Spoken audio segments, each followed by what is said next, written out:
So good afternoon, everyone. It's Lyndsey from the Female Recruiter. We're here today with Laura Davies of Recruitment Pursuits Commercial. Laura is coming on today as the first in a series of interviews of high-performing recruiters.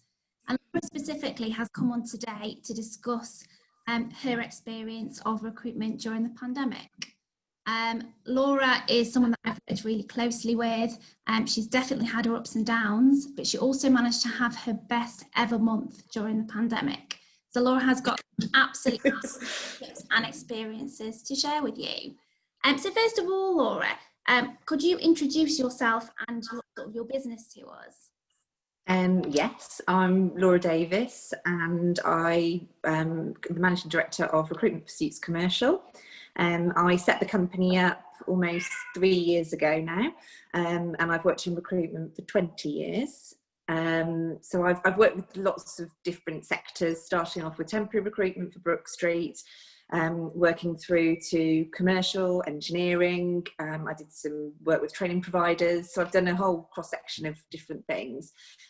When I set the company up, a lot of my existing relationships were with manufacturing and engineering sector, and that seems to be where my business is sort of sat. I mean, I'll recruit anything for anybody, but manufacturing and engineering seems to be kind of where most of my client base is. So. And I'm based in Shropshire. The fastener magnet, is that right? That's what my clients call me, yeah, because I work a lot in fasteners, yeah. So nuts and bolts, engineered components, metals, that kind of thing, really. So I kind of... Stuff.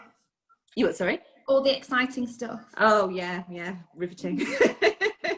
So obviously, you have been in business for about 3 years before the pandemic. Mm-hmm. How was business prior to COVID? Just before COVID, it was really good. I think I had 14 jobs on the day before, which all got put on hold. Had a very, very good first year. Didn't have a great second year because I had a lot of health issues. So even though I didn't work, I still turned over 60 grand. So that's not too bad considering I was not a bad year for in and out of hospital. I did a lot better than, obviously the years before. So I was hoping that 2020 was going to be my year, and it was off to a great start. I had, a lot of my existing customers. I brought on a few new customers and some quite high level roles. Luckily, I'd had 3 quite decent sized placements just before COVID. I had one that actually started on the day of lockdown, and she still started. But it was a 5 grand placement, so it was a nice one. And then everything got put on hold, and I thought, oh my goodness, what am I going to do? There's just me and my company, and I literally put my head in the sand. So yeah.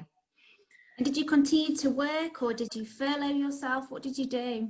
I furloughed myself. So to start with, when we didn't know if we could furlough ourselves, because there was all that hoo-ha around limited company directors and things like that. But then when I found out I could, I just thought, well, there's no point in doing anything. I've got nothing coming in. My clients were saying to me, they couldn't give me anything because there was so much uncertainty in the world.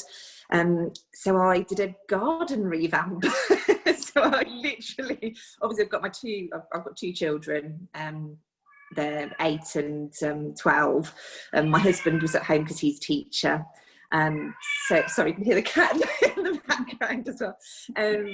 So we were all at home together. So we went for loads of walks and had sort of lovely times. Sorry, lovely times together.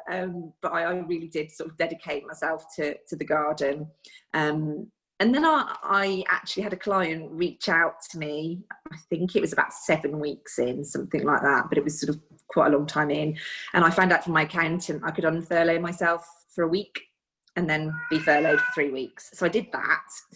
I filled that job, and I thought, well, hang on, I've not lost my mojo, because you kind of doubt yourself, don't you? Absolutely.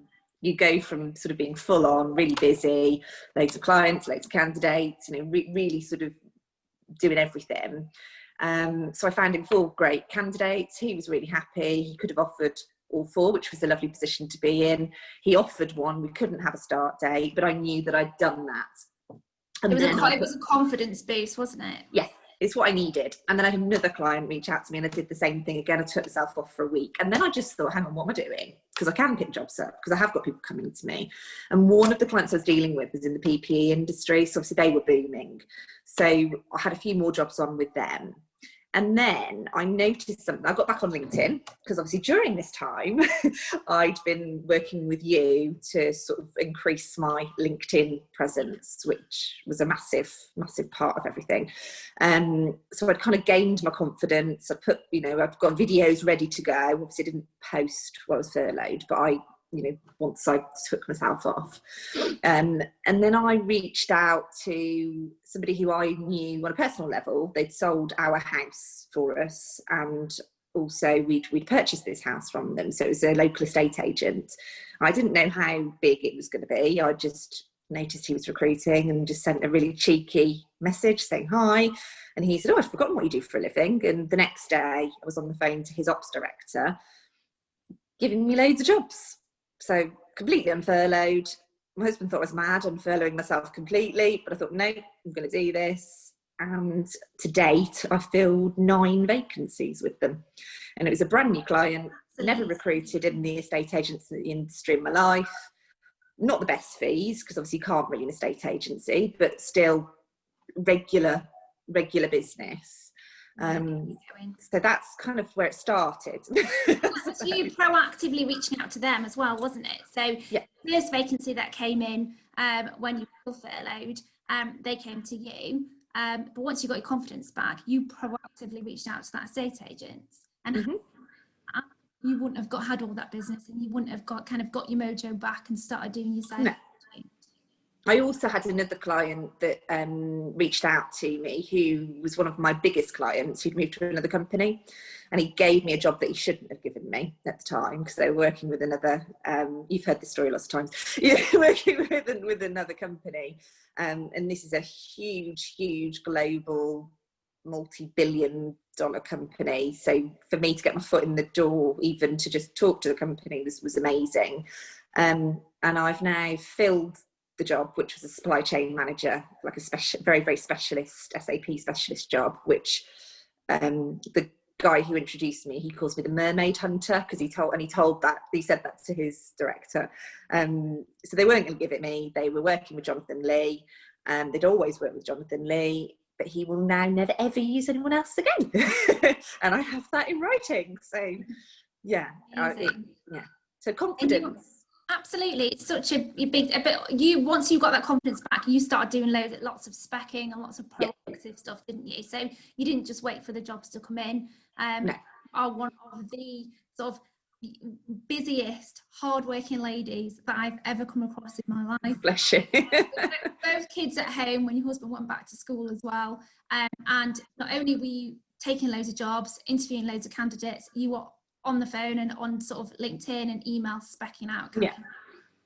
Yeah, I do a lot of specking. I mean, I think it's my Brook Street roots, because you couldn't even let anybody leave the building unless you'd done 10 spec calls on them. So that's kind of ingrained in me, I think. So when I get a good candidate, I will always spec them out. And what's worked more at the moment is, I'm not completely comfortable picking up the phone and proactively specking to brand new companies, because it's a bit weird. You don't know who's doing what. It is a bit of a strange time. But I've done one this morning, so specking out on LinkedIn, so just putting a little candidate profile with a bit of a personal twist to it, customers really like. And I put one on this morning about PA, and I've already had a client message me saying he wants to see her CV.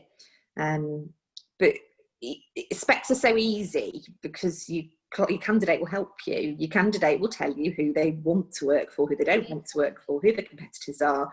So you can then draw that list up. If you're comfortable phoning them, phone them. If it's in the fastener market, obviously I know every single MD, really well, because I have done for so long. I'll literally pick up the phone, or I'll drop them a text and say, look, there's this person come on the market, can't let them go out the market. And that's what happened with the one during lockdown. So I texted my client and said, look, I know you've not got anything at the moment, but you can't let 14 years experience in sales go out of the industry. Just have a coffee with her, just have a chat. So 2 chats later, she was offered a job. She gave me a lead for a brand new client who I reached out to on LinkedIn and filled 2 of his jobs as well. So it's using your candidates to kind of, you know, wring the, like sponges, I suppose, to kind of wring that information out of them, but in a nice way. You've got to have that approach with people, not to make people think that you get information out of them. Does that make sense? Absolutely. And there are so many candidates out there right now that would appreciate that personal approach. And I think recruiters don't realise that not only can they help the candidate can help them massively. By obviously generating leads and vacancies as well, and giving you something to talk to a client about. Especially a new client who you've never spoken to before, it's proof that you have access to the types of candidates that they need, not just now, obviously in the future when times are better as well. And that you have an understanding of their business, because that's, recruiters don't bother, you know, they don't do the research, they just kind of, I mean, I used to call it like throwing mud against a wall. But when you're working for a high street recruiter, you sometimes have to, because of the targets that you've got. If you're told by your boss, right, you've got to have, I don't know, 6 CVs and 4 interviews out of those 6 CVs, or what if you haven't got 6 CVs? I used to get told, right, if you've not got 6 CVs, you've got to pass it to another branch to see if they can match on it as well. Well, I didn't want to give half my fee to another branch. So it's you know, when you work for yourself and you've not got those rules, you do what's best for the client, don't you, and for the right candidate. Absolutely, and that's what makes you stand out to these clients, and obviously have them want to work with you over other companies. And I think at the moment, the thing that sort of, especially as independent recruiters, need to be aware of is that people that have been on furloughed and are back in branch in bigger businesses are under so much pressure to perform. Yeah. So much pressure to fulfill all the KPIs, that sometimes in a lot of environments, they cannot give the service the client needs or wants because of all the constraints that they're under. It's the red tape. Absolutely. There's also a lot of people that are still furloughed, so there's a lot of opportunity to be generating relationships with clients that whose regular recruiter may not even be able to speak to them or isn't reaching out to them because maybe they're not comfortable in reaching out to them. So it doesn't have to be reaching out to them in a salesy way, does it? It can be building that relationship. So I know from obviously us working together that you actually had your best ever month during the pandemic period, didn't you? Yeah, for July. Yeah. And how much bigger was it than your sort of second best month? Well, since I took myself off furlough, I've generated £56,000 worth of income. That's absolutely amazing. You should be so proud of yourself. Yeah, no, I am. And I think it was 13 placements in July, off the top of my head, something like that. So it was really, it was a really good month. I mean, a lot of it was the estate agent clients, but obviously I had my big placement, you know, for the engineering customer, and then I've had loads of new business. Like I say, 80% I think of my generated income has been new business. Amazing. Which I'm really proud of. Absolutely, and absolutely, if I can maintain that businesses out there. Well, it does. Yeah, absolutely. So there's a lot of recruiters that maybe are sat watching this video that are thinking, oh, well, that's great for Laura, but it's not going to happen for me. But it absolutely can happen for anyone. It can. If they do the work and they are getting the right people in front of the right types of clients, and they are out there building a relationship. Well, I had somebody say to me, oh, you're going to do well because you've got really good relationships with loads of clients. Well, no, those clients aren't spending at the moment. So I had to. You've not let that put you off. You have, you know, you've pivoted and you've built relationships with brand new clients. And then hopefully after the pandemic, you'll have faith. clients, and you'll have a much stronger business going forward. Yeah.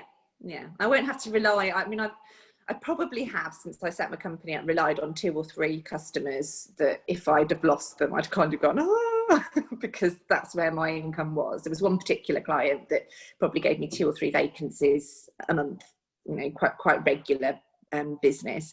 I've had 1 from him sort of during this time. I've got another couple bubbling away at the moment, but those engineering customers are the ones that are now looking at redundancies and not able to recruit at the moment. So I've been able to, like I say, find other customers that are able to, and a lot of it is candidate. A lot of it is LinkedIn, and I use all of the you know, going onto the job boards and seeing who else is recruiting and being a bit of a detective and working out what other agencies are recruiting for and kind of looking at their bad adverts and kind of throwing that back to the client, you know, in a nice way, but just sort of saying, you know, are you aware of this is what's being put out there on your behalf, and this is the kind of candidate I've got. So it's kind of being, like you say about being the expert with your LinkedIn posts, it's exactly the same with your reaching out for your to your customers. And I know that, going back to LinkedIn, I know that obviously you've worked on a lot of other things, but I know that LinkedIn was something that you didn't have got a lot of confidence in. And when we spoke about videos and sort of putting yourself out there and building your personal brand, you didn't want to do it. And I said to you, do it, you'll get the results and you'll love it. And you've absolutely caught the bug now, haven't you, in terms of things from a personal angle and building that personal brand. Well, you told me to sing on LinkedIn and I laughed at you, and then that's what got the most engagement. Just for the benefit of the audience, Laura, I do sing. I'm not. It wasn't that out of left field. But I wanted people to get to know her and her personality, because she's such a likable person, but she wasn't necessarily getting her personality out there. So yeah, I think one of my ideas was the singing recruiter, wasn't it? I sang. I did an ode to COVID about how my children and husband were driving me mad with a bottle of gin in one hand and a coffee cup in the other, but everybody loved it. You did, and they got to know you better. And as you know, with the LinkedIn algorithm, the more people who like or comment on one post, they then start seeing your other posts. Yeah. Start actually seeing more of your content. Therefore, you can build that bigger relationship with them. So you're not just that crazy lady who sang on LinkedIn. Who they could all sort of, you know, that video was brilliant because I know you can sing, but it was more the message that you got across. I'm sat there, you know, you sat there at home thinking, I'm in recruitment. I'm a woman with kids at home. They're driving me mad. My husband's driving me mad. I'm cleaning up every 10 seconds. I feel like I make a meal every 10 seconds. When can I possibly fit time in for work? And I think a lot of people it resonated with a lot of people. And that's why that post was so popular. But you've gone on to sort of win a lot of business from LinkedIn, and get confident on it, haven't you? Yeah, I mean, I need to work my way through your course that I paid for. I've done the first, obviously, few elements of it, and then, you know, I've sort of used you as a bit of a sounding board to sort of find my way on it. So I need to put more of those sort of expert posts out there. I think that's what I'm lacking. The mix of content that you wasn't it? Yeah, I do a lot of candidate-based stuff, which, as I say, goes down really, really well. And I had another new client, actually. So the one I was saying before I went on holiday, I just put a bit of I think it was Friday catch up, and then I just interviewed this great guy. This is what he's done, a few bullet points, and somebody who he said he was just scrolling, director of a company, never met him before, didn't know him. He wasn't even a first connection, it was a second connection. Messaged me, connected with me, and said, I want to interview that guy. And then I went to see him, I think the following Tuesday. That was your first face-to-face meeting, wasn't it? Yes, that one was. Yes. How excited you were to be out of the house. I know. I know. So I went to see him. I delivered my mugs of the boss to both him and his sales manager, saying I should be delivering another mug once a new person started. So I had that kind of confidence, because I did some merchandising over lockdown as well, to kind of just do something a little bit different. So I went to see him. He gave me a field sales job. I knew the candidate that he wanted to see wasn't right for that job because he was a bit green. He'd only got a little bit of experience, but he loved the sound of it. And they ended up offering him a trainee job and another guy the actual job. So I got amazing 2 placements with a decent fee, and I'll pop in probably next week and deliver the other 2 mugs. I'm new here.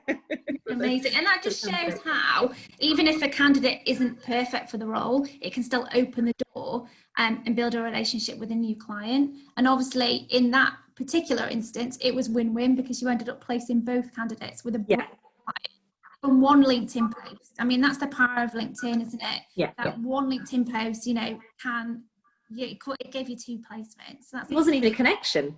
He was a second connection, which is absolutely amazing.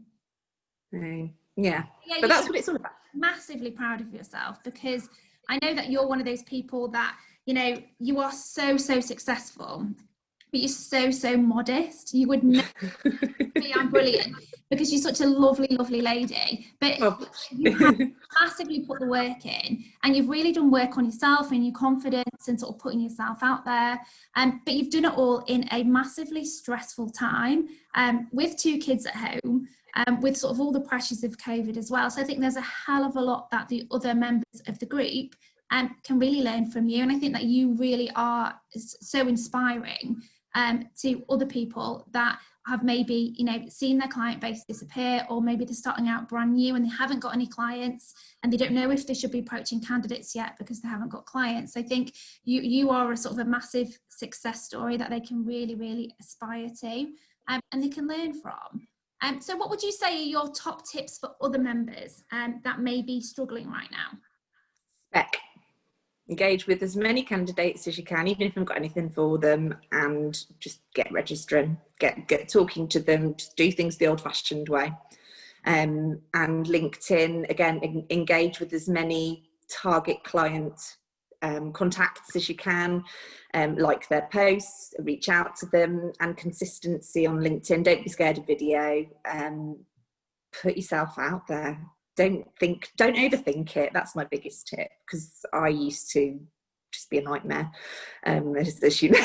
With your first video, you didn't want to post it, and I remember I hated it. capital letters saying post it.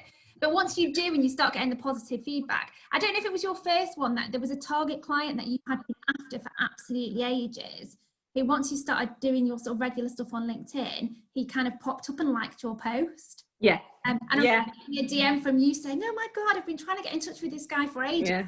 You know, he was actively engaging with you, and he continued engaging with you from there, didn't he? So, well, I thanked him. So what I started doing was thanking people that I wanted to, not people I didn't want to engage with, because you get some weirdos on LinkedIn, don't you?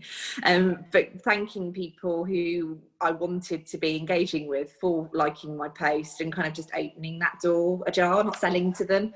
I think people are too salesy, you know, like when you're direct messaging, just...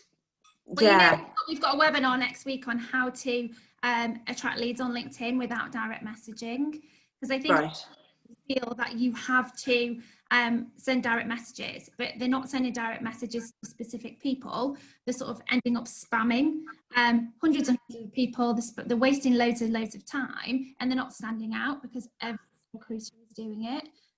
Whereas a lot of what you've done is via content, isn't it? And that's worked really well. I direct message. If I direct message, I direct message via a lead, like that one, the other one where I picked up the jobs from the candidate that I placed. So she declined an interview. I was like, right, I want that client, and they were working with a competitor.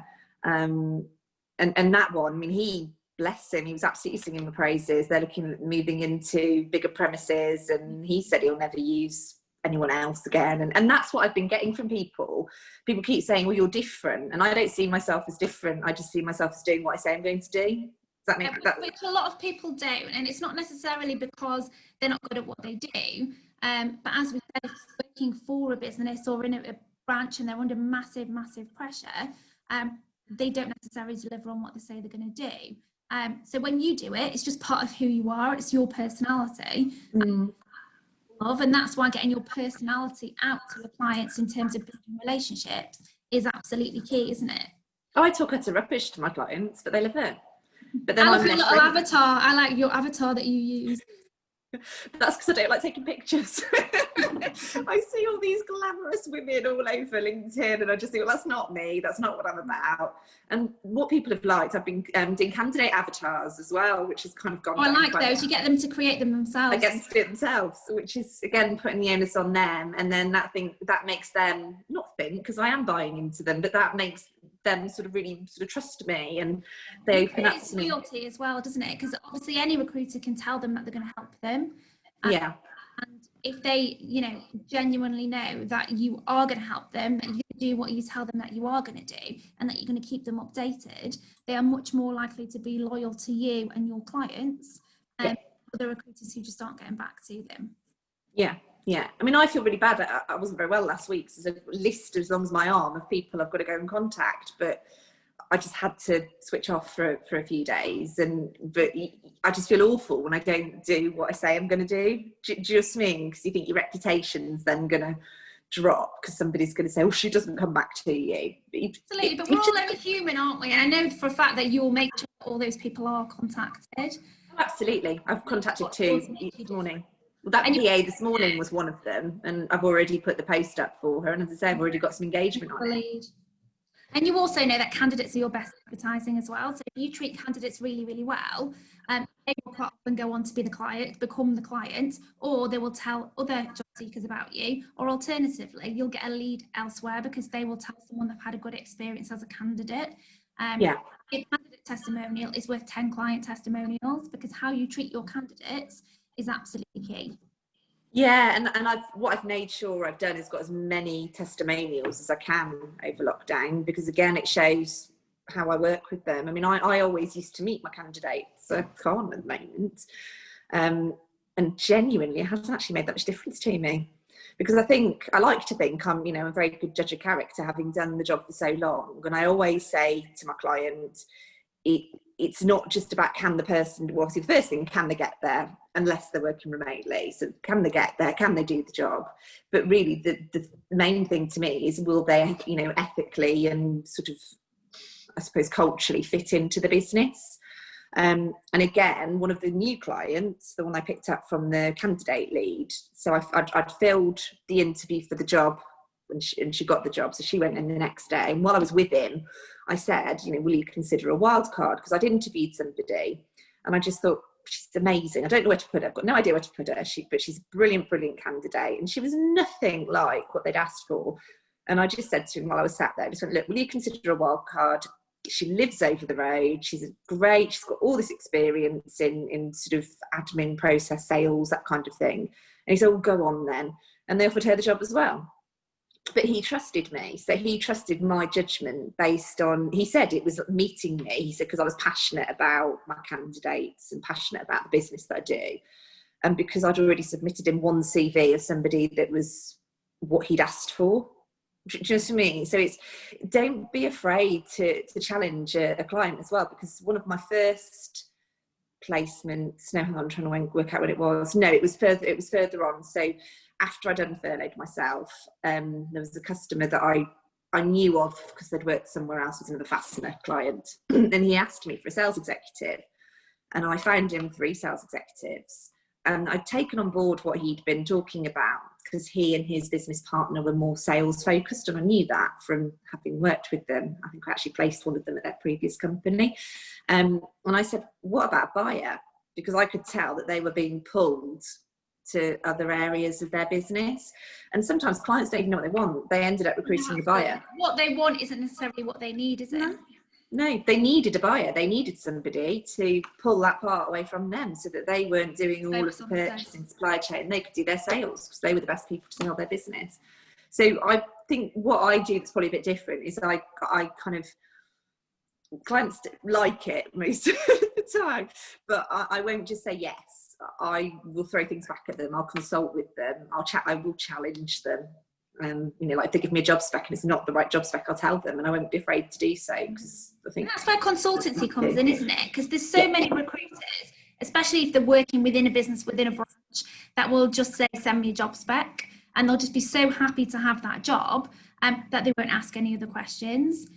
Whereas when you run your own business and you can speak to them on their own level, you're a business owner as well, therefore you entire business holistically, and you can give them what they need, and you can tell them what they don't need, because if they want to buy what they don't need, it's not going to work.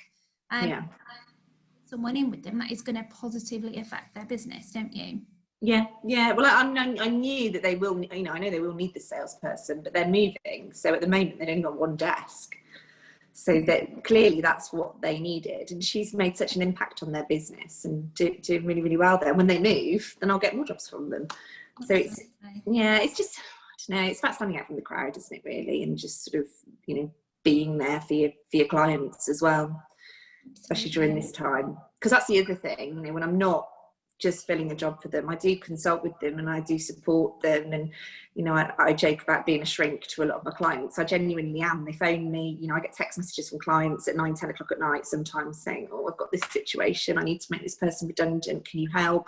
Can you help with this CV of this person's son? Do you know, so they sort of talk to me about what the market's like, what the competitors are doing. So they don't just see me as a consultant. They see me as almost like another arm to their business, which I think kind of helps, because they feel one particular client confides in me and I probably know more than his kind of right-hand operations director what's going on in his business. But that's nice for him to have that as somebody external, I think. Absolutely. And it's building a stronger relationship, isn't it? And being able to offer more value than just filling a job. So obviously you have been massively successful.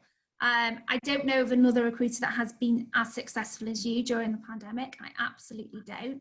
And I think it's a testament to you as a person, and how resilient you are and how strong, which I know that you don't probably believe is true, but you're amazing. And I think we can all learn a lot from you.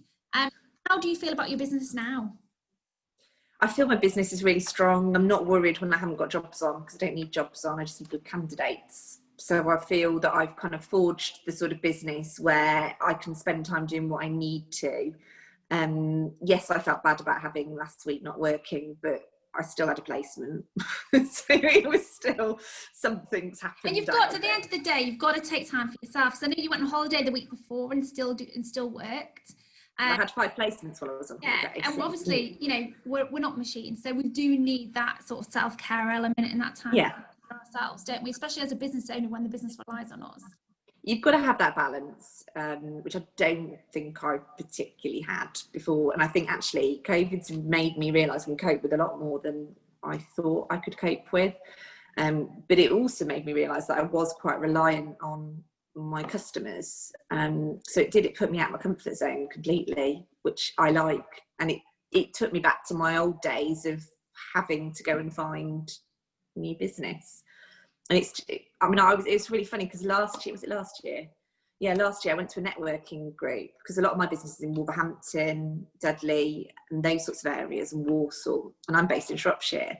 So I went to this Shropshire networking company saying, right, I deal with Wolverhampton, Walsall and Dudley companies. You're in Shropshire, I'm in Shropshire. Why aren't I dealing with you? You know, why aren't I dealing with customers on my own doorstep? But it's because of the client base that I had. So it's been really refreshing, kind of getting to know new people, and some of them local as well, and just sort of, I don't know, it's opened more doors for me, really. Fantastic. So hopefully, as I said, you will come out of this period with a stronger, more sustainable business, so that if it would happened again that had a massive impact, your business would be more adept to handle it, as would you. I work better under pressure.